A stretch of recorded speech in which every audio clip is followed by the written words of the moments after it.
I discovered my boyfriend Miles's secret. Locked away in the depths of his house, there was a woman. A hauntingly beautiful woman.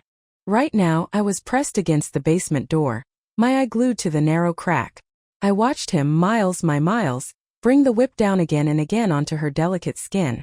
Each lash left an angry red welt, some already starting to bleed.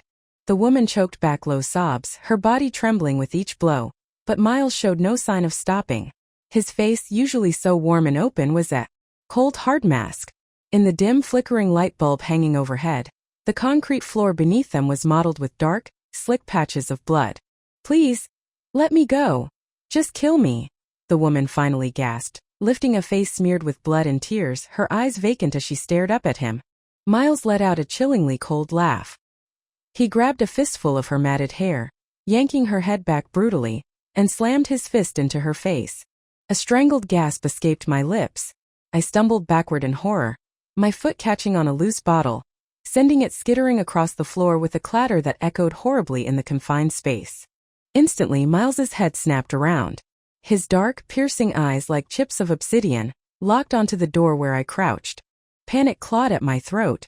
Thankfully, I'd already ducked behind a tall, dusty cabinet seconds before. He couldn't have seen me. Could he? Miles pushed the door open and stepped out into the narrow hallway where I hid. His profile, silhouetted against the dim light from the room behind him, looked unnervingly grim, almost predatory. I held my breath, pressing myself flat against the cold wood of the cabinet, praying he wouldn't notice. My heart hammered against my ribs like a frantic drum. Slowly, deliberately, Miles turned his head. His gaze swept the small hallway, lingering for an agonizing moment exactly where I was concealed. My pulse skyrocketed. He knows. He has to know. But then just as suddenly his eyes moved on. He seemed to dismiss the area and turn back, stepping back into the room where the woman lay whimpering. This time I heard the heavy, decisive click of a key turning in a large padlock on the outside of the door. From within the locked room, a fresh wave of strangled screams began. I didn't dare move. I remained hidden in the musty darkness of the cabinet, shaking uncontrollably.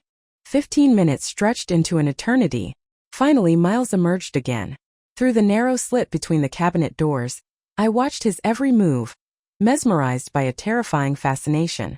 He lit a cigarette, inhaling deeply, his expression a mixture of disgust and chilling indifference. He stripped off his blood-splattered shirt, revealing the lean, muscular torso that had once made my heart flutter and my cheeks flush. Now the sight only filled me with ice-cold dread. He tossed the soiled clothes onto the floor and headed upstairs, locking the heavy basement door behind him with another key. I was trapped in the basement with whatever horrors lay behind that locked door.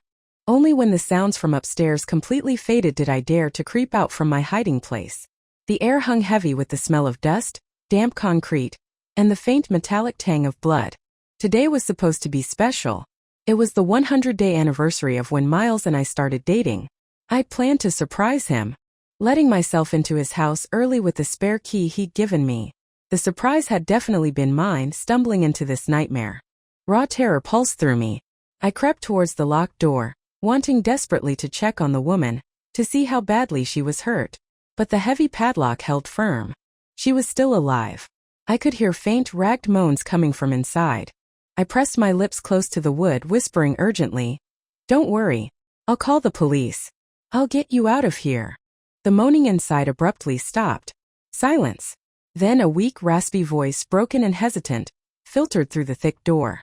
"No, you can't call the police." I didn't understand. Why not? Even though a part of me still clung foolishly to the image of the Miles I thought I loved, this was clearly illegal imprisonment. Torture. I crouched lower, pressing my eye to the crack near the bottom of the door. Two dark eyes, shot through with blood-red veins, stared back at me from the other side. The woman was lying on the floor, looking directly at me. "Are you his girlfriend?" she asked, each word an obvious effort. "Why, yes," I stammered, my voice barely audible. "I know where he keeps the spare key for this lock," she rasped. "Over there, in that metal drum." Following her weak gesture, I found a red, rusted metal drum tucked away in a dark corner. Reaching inside, my fingers brushed against cold metal. A key. Beneath it lay a jumbled pile of charred photographs. I pulled out the key and the half-burned pictures.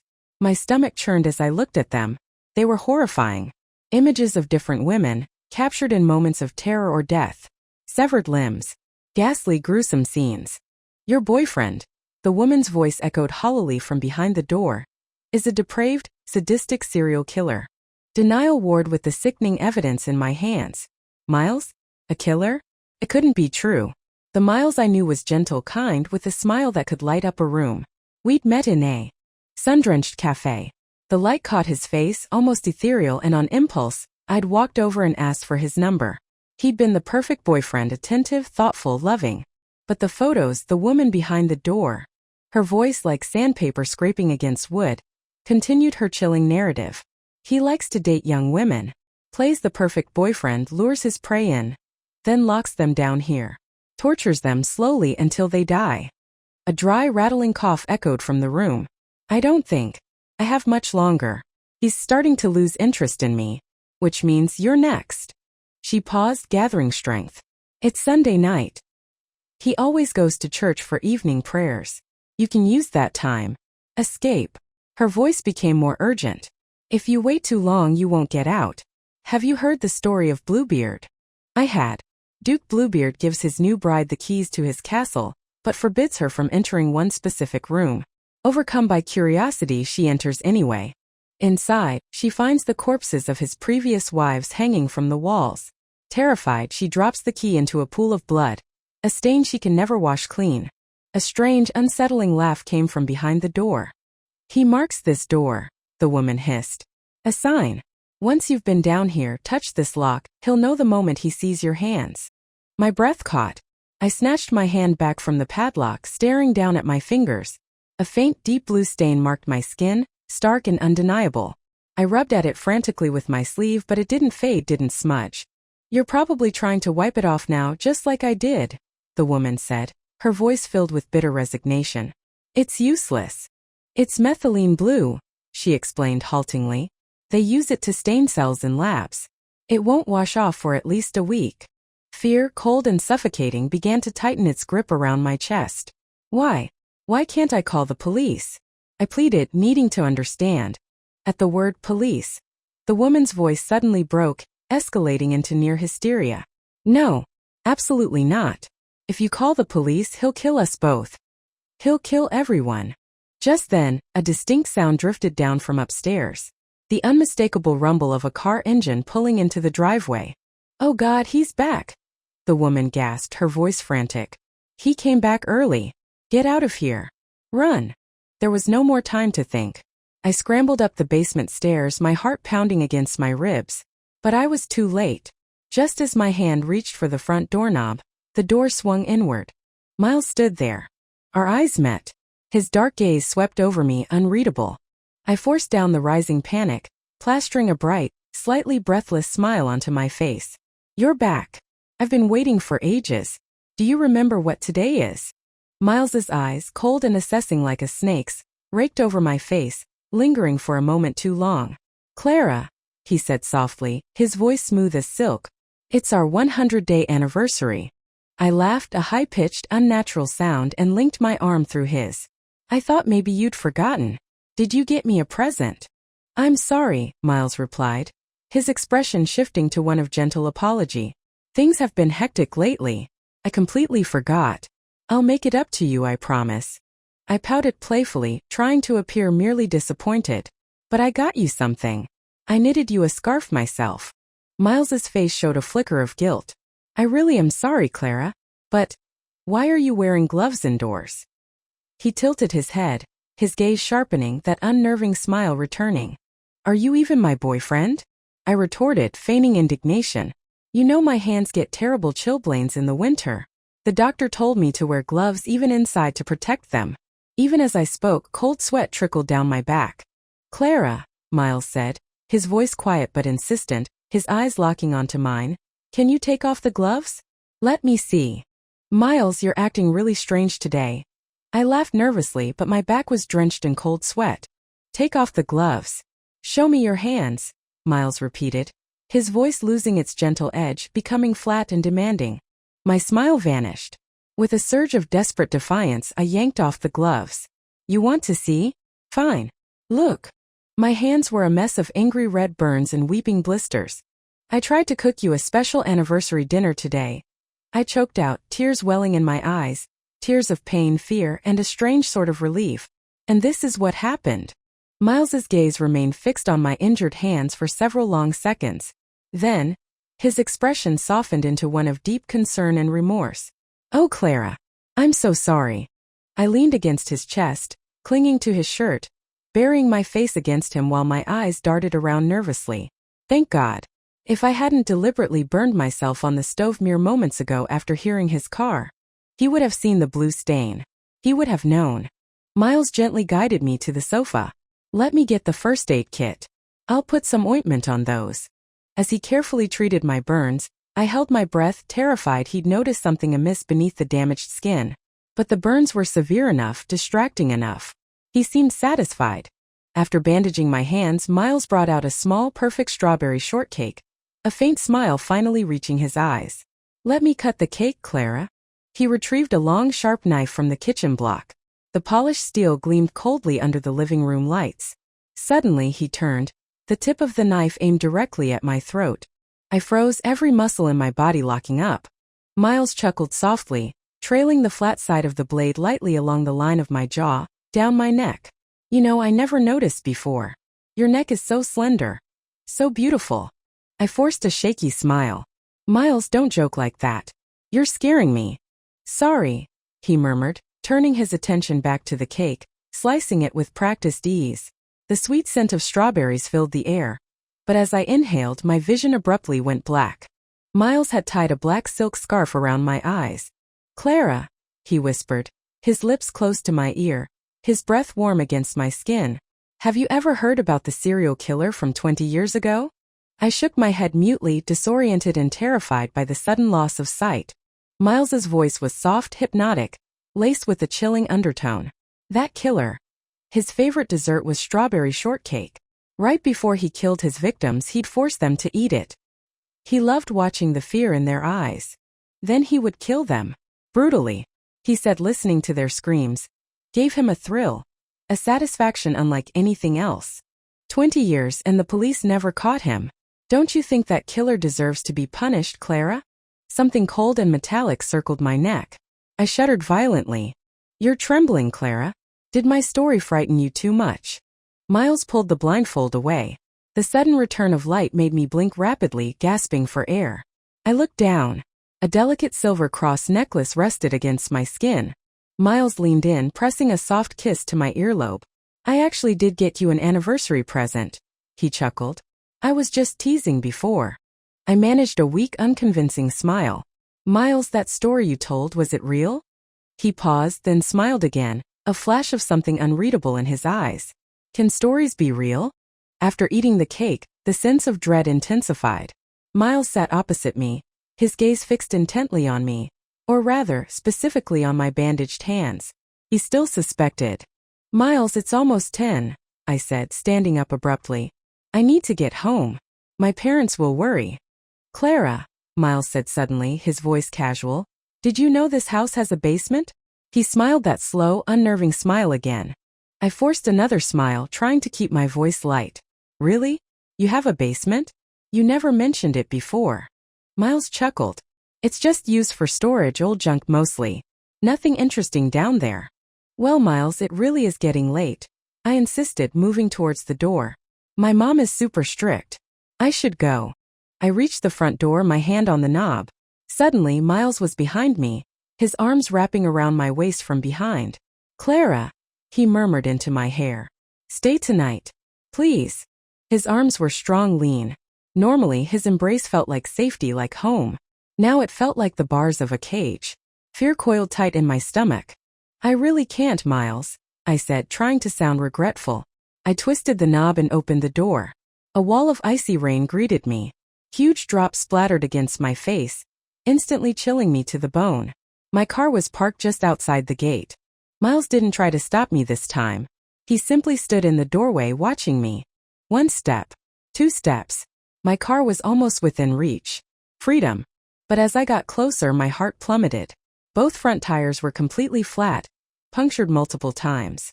Several sharp thumbtacks glinted wetly in the tire's rubber. Someone had done this deliberately.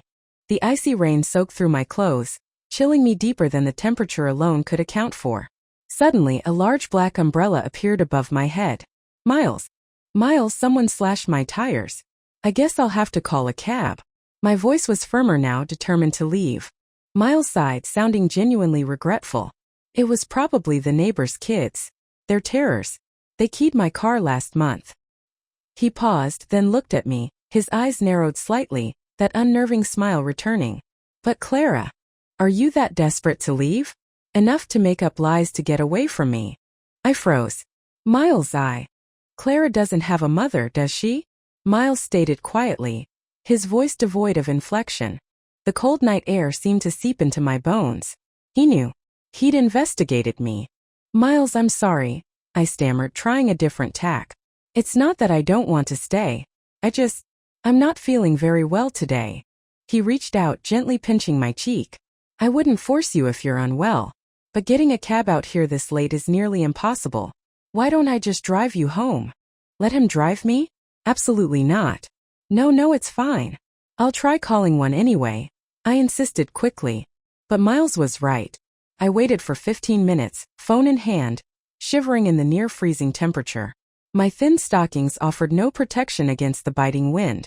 Not a single cab responded. Come back inside first, Miles urged gently. Wait where it's warm.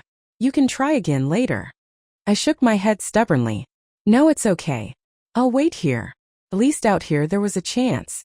A small chance. I could see lights on in a villa across the street. Someone was home over there. Miles followed my gaze, his expression unreadable. You know, he said softly, people around here, they don't go out at night anymore. There was a story about a dangerous patient escaping from the nearby psychiatric hospital. A killer. Someone supposedly saw him lurking around this area. The police haven't caught him yet. The neighbors are terrified, Miles continued, his voice dropping lower. They won't open their doors for anyone after dark. My blood ran cold. Utterly cold. So Clara, Miles said, his voice deceptively soft, let's go back inside and wait together. Okay. Defeated, I let him lead me back into the house. As we stepped inside, a loud crash echoed up from the basement. It sounded like something heavy falling over. Miles's expression shifted almost imperceptibly. Stay here.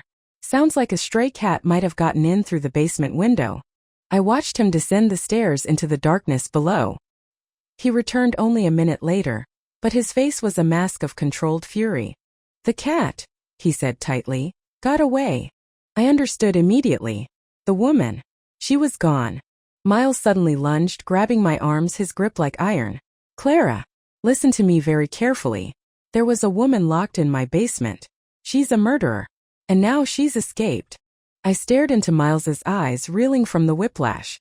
A murderer? His face, usually so composed, showed genuine fear, genuine urgency. I know this sounds crazy, Clara, but it's the truth. Remember the story I told you? About the serial killer from 20 years ago? That woman is the killer. The words tumbled out before I could stop them. No, that's impossible. She looks so young. How could she be over 40? The air crackled with sudden dead silence. I clapped a hand over my mouth, horrified at my slip. Miles stared at me, his eyes darkening dangerously. So you did go down there. You saw her, didn't you? My heart hammered against my ribs. Fine, Miles sighed, running a hand through his hair distractedly. You saw her. It doesn't matter now. Have you ever seen the movie Orphan? I had.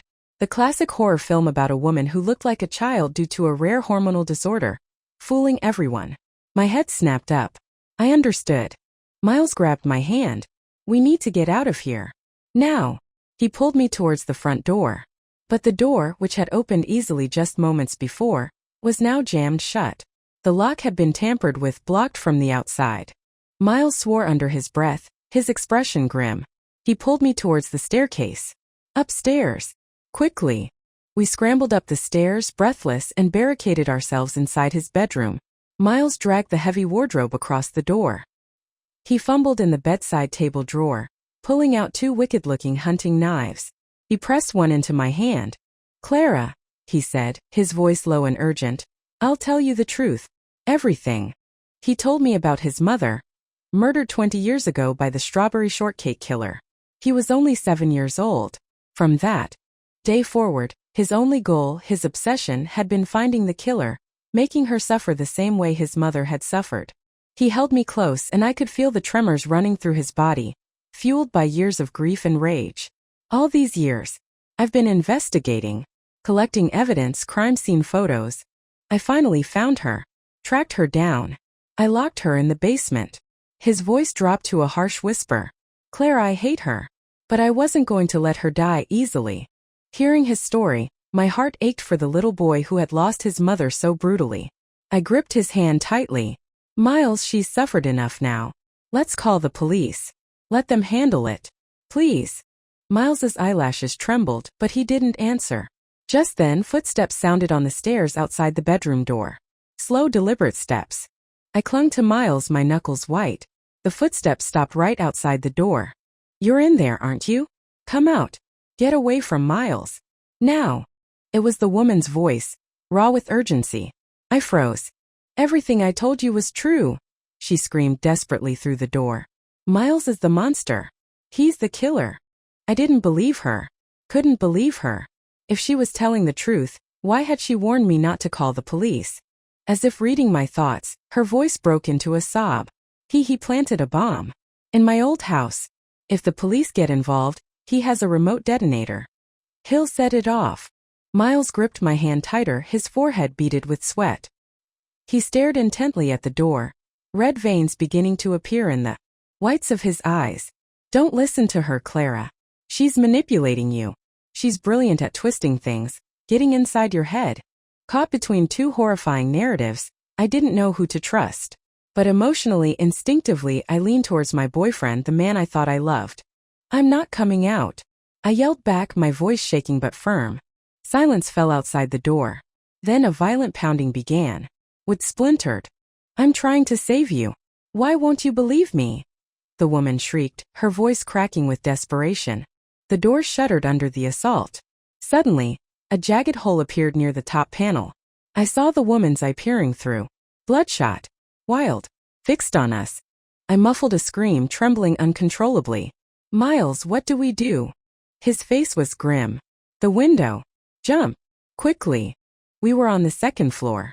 It was a significant drop, but probably survivable. I nodded numbly and ran to the window. My heart sank. The window was sealed shut, welded bars fixed across the frame from the outside. Miles stared at the window, then back at the splintering door, realization dawning on his face, draining the color from it. She was playing me all along, he whispered, horrified. She could have escaped any time. She sealed the windows, learned the layout of the whole house. Don't believe him, the woman screamed from outside. He sealed them. Miles is lying to you. She attacked the door with renewed fury, the sound of an axe biting into it echoing through the room. When he caught me, I already had terminal cancer. I don't have long left. But you can still live. Let me help you. I looked from the barricaded door to Miles's pale, desperate face, then back again. Fear, suspicion, doubt. A toxic cocktail churned in my gut. Miles, I sobbed. Let's just call the police. Just as the door was about to give way completely, Miles suddenly threw it open, lunging at the woman outside. She stumbled back, surprised, swinging the axe wildly. It embedded itself deep in Miles's shoulder. A sickening tearing sound. Miles grunted in agony but didn't release his grip, wrestling the woman to the ground. Run! He roared at me over his shoulder, his voice strained with pain. Call the police. Now! There was no time left for hesitation. Clutching my phone, I scrambled downstairs. The ground floor windows were also welded shut. Trapped. Then, through the living room window, I saw movement in the villa directly opposite. A figure standing in a lit window on the ground floor. Hope surged. I rushed to the window, banging frantically on the glass, trying to attract their attention. The figure clearly saw me. Their next action shattered my hope into a million pieces. They calmly drew the curtains shut. The indifference of the wealthy, the insulated. Could they really be so cold? Silence descended from upstairs. I couldn't hear anything over the pounding of my own heart. In a blind panic, I fumbled with my phone, sending a desperate text message to emergency services. Help! XX Villa Complex. someone trying to kill us? Hurry. A reply came back almost instantly. Officers dispatched, ETA 20 minutes. Ma'am, what are you doing there? That development was abandoned years ago. It's an unfinished project. No one has lived there for a long time. I stared at the message, uncomprehending. Abandoned? But the villa across the street had lights on. Miles lived here. How could it be abandoned? But help was coming. 20 minutes. I just had to survive for 20 minutes. Suddenly, footsteps creaked on the stairs above. Coming down. Slowly. I frantically looked around for a hiding place and dove under the large sofa in the living room, pulling a dusty throw rug partially over me. From my vantage point, I could just see the bottom of the staircase. A pair of bare feet appeared on the stairs. Not Miles's shoes. Bare feet. Streaked with something dark. I squeezed my eyes shut, pain lancing through me. Miles, he must be. Where are you? The woman's voice called out, hoarse and strained. Let's get out of here together. I held my breath, praying she wouldn't find me. He's badly hurt, she called again, her voice closer now. He can't move. Come out quickly. We can escape. But I didn't dare move. Don't find me, please don't find me. Suddenly, the bare feet stopped directly in front of the sofa where I hid. Terror seized me. I clamped my hand over my mouth, but a tiny gasp escaped. The woman bent down slowly. Her blood-streaked, terrifying face grinned maniacally into the darkness under the sofa. Found you. Her hand shot out, grabbing my wrists. She started dragging me out from under the sofa. I kicked and struggled, screaming Miles's name, but her grip was like steel talons. Despite her frail appearance, she possessed unnatural strength. She hauled me out onto the living room floor. Tears streamed down my face. Please let me go, I sobbed. I told you, she snapped impatiently. I'm saving you. Do you know how I escaped the basement? She asked, her eyes gleaming unervingly. There's a secret passage. Miles never found it. It's hidden in the back of the room he kept me in. I found it by accident weeks ago. We can escape through there, she urged, pulling me towards the basement door. Before Miles wakes up. My mind was numb, reeling. I didn't know who or what to believe anymore. But escaping this house, that was the only clear thought. Clara. Miles's voice yelled from the top of the stairs. I looked up. He was standing there, swaying, covered in blood, looking utterly broken but alive. The woman's eyes narrowed viciously. Get in the basement. Now! She hissed, shoving me hard through the doorway. I stumbled down the first few steps as I heard the heavy padlock click shut behind me, locking me in again. Outside the door, the sounds of a violent struggle resumed. Tears streamed down my face. Taking deep, shuddering breaths, I forced myself to move towards the room where the woman had been held captive, searching for the passage she described. And there it was. Behind a heavy, dilapidated wardrobe. Perfectly concealed. Only someone confined to this room for a long time would have noticed. The slight seam in the wall, the faint draft. I strained, pushing the heavy wardrobe aside with all my might. Behind it lay a dark, narrow tunnel. A large, horrifying centipede scurried out from the opening, its multiple legs clicking against the concrete. My stomach lurched.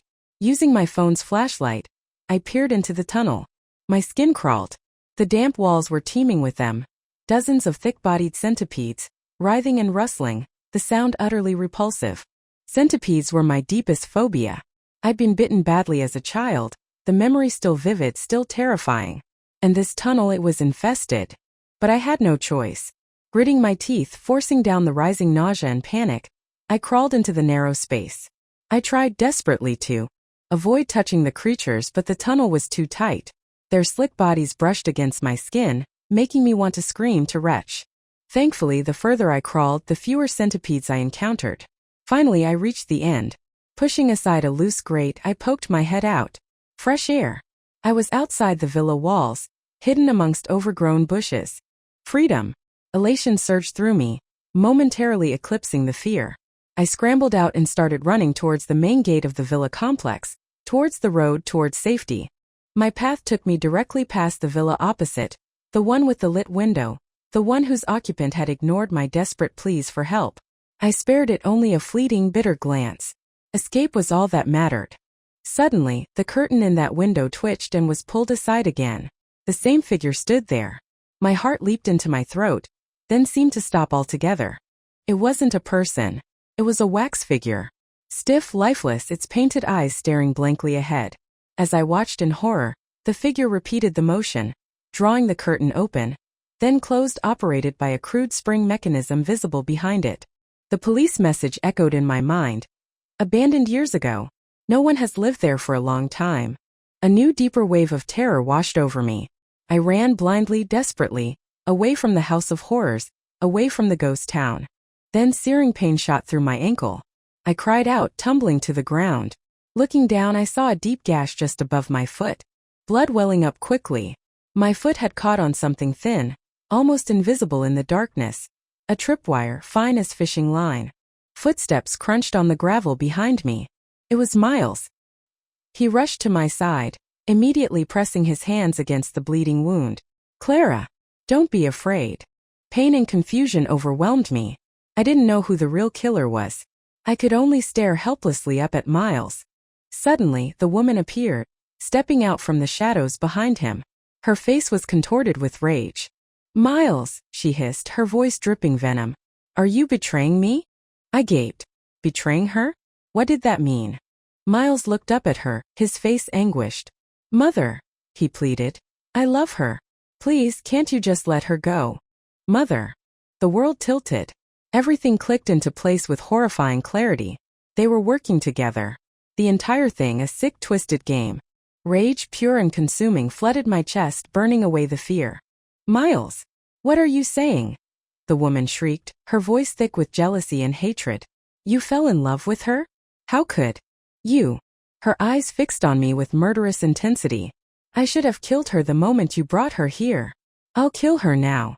I've helped you for 20 years. Miles cried out, his voice filled with a desperate weariness. Can't you let me go just this once? I just want a normal life. I will kill her. Get out of my way, Miles. The woman lunged towards me, her face a mask of pure madness. I dragged my injured leg, trying desperately to crawl away. Clara, the woman purred, seeing my slow progress, her lips twisting into a grotesque smile. Aren't you curious about the real story? I glared at her, mute with hatred. Let me tell you about a mother and her son, she said, lighting a cigarette with trembling hands, her eyes distant. The mother's story, as told by the killer woman. Once, there was a mother who had her child when she was only 16. Too young, too poor to raise him alone, she married an older man. She didn't know he was a monster. He abducted young girls, locked them in the basement, tortured them, killed them. The mother was terrified. She tried to run, but he threatened to kill her son if she ever left. For her son's sake, she stayed. She even became his accomplice. At first, she pitied the girls, tried to help them escape, but always failed. Over time, something inside her twisted. She found herself enjoying it. She became like him. Eventually, she killed the old man. But it was too late. She was already damned. The mother started hunting her own prey, using her beautiful young son as bait to lure kind, trusting girls. She knew it was wrong, but the thrill, the control, it was intoxicating. And this way, she thought, her son would never leave her. They would be together forever, mother and son, bound by their terrible secrets, even if it meant dragging him down to hell with her. They killed more and more, eventually moving to this secluded villa complex. They killed everyone who lived here, turning them into decorations. Wax figures posed in endless, silent tableaus. But eventually, simple killing became boring. So the mother devised a new game. She had her son lock her in the basement, pretending to be a victim herself, just to toy with their unfortunate prey. Hearing the full story, my face was ashen. Any lingering pity vanished. There was no sympathy left for either of them. I glanced down at my phone hidden beneath me. 8 minutes until the police arrived. Mother, I won't let you hurt Clara, Miles said, clenching his fists. The woman's face contorted again. Miles. My Miles. We promised. Always together, she screamed, launching herself at me again, knife raised high. I squeezed my eyes shut, bracing for the impact. But it never came. Miles had tackled her from behind, grabbing her knife arm. Let go, she snarled, thrashing wildly. I won't let you hurt her. Miles grunted, struggling to restrain her. They wrestled violently on the wet ground. Suddenly there was a sharp cry of pain. Miles froze, his back rigid. I looked. The knife was embedded deep in the woman's abdomen. Mom. I didn't mean to. Miles stammered, his hands trembling. The woman's eyes widened in disbelief. Her lips moved but no sound came out. She weakly lifted a hand, as if trying to touch her son's face one last time, before it fell limply to her side. Miles collapsed beside her, sobbing, his shoulders shaking violently. After a long moment he stood up slowly and walked towards me. "I'll turn myself in," he said hollowly. "I know you called the police. I won't run anymore." He knelt beside me, carefully bandaging my bleeding ankle with strips torn from his shirt. He gently cupped my face, pressing a soft, fleeting kiss to my cheek. "Perhaps this is the last time." I reached out, taking his hand, the hand still holding the bloody knife. I guided it firmly. Miles gasped, looking down at his own abdomen in stunned disbelief. The knife protruded from his stomach. He looked up at me, his eyes wide with incomprehension, betrayal. "Miles," I whispered, a faint, cold smile touching my lips. "Remember that story you told me? About the killer who escaped from the mental hospital recently?" The wail of police sirens grew louder in the distance. Miles stared at me, his lips moving as if trying to say something, ask something. But his eyes fluttered closed, and he slumped forward, lifeless. I started to laugh, a broken, ragged sound. Then the laughter turned to sobs, tears streaming down my face, mixing with the rain and the blood. Clara's story. Once there was a girl who knew from a very young age that she was different. Other little girls played with dolls. She dissected animals. The careful slice of the blade, the fear and pain reflected in their small eyes. It fascinated her in a way nothing else could. Her parents spent fortunes on doctors, therapists. None could cure her. The compulsion grew stronger. First pets, then the household staff. Finally, her parents understood. They were afraid. Her father, heartbroken, took her deep into the woods with a hunting rifle. He meant to erase his mistake, his monstrous child. But he couldn't do it. In that moment of hesitation, he failed. He let her go. The girl ran. She survived. She killed. For years. Until she met a boy. He seemed like the perfect target. Kind, trusting, easy to manipulate. Today she finally killed him. He was her 23rd victim. And her last. Because in the moment his life faded, as she watched the light leave his eyes, the eyes of someone who had inexplicably shown her affection, perhaps even love, she finally understood. Pain, despair, and maybe, just maybe, what love felt like. "Clara, how are you feeling today?" A man in a white coat stood before me, his expression neutral. I didn't answer. My fingers idly traced the delicate lines of a silver cross necklace. Miles's anniversary gift. The doctor nodded slowly and stepped out of the room. I heard his low voice speaking to a police officer waiting outside. "Some killers," the doctor murmured, "become so accustomed to the act, they don't recognize other emotions. They don't understand love. Until they destroy it. Killing the person they care about is sometimes the only way they finally comprehend what they've lost." The police officer sighed heavily. "Will she kill again?" "No," the doctor replied quietly. "I don't believe so. Now that she has experienced empathy, felt loss, the compulsion is broken. She can no longer inflict that kind of pain on another human being."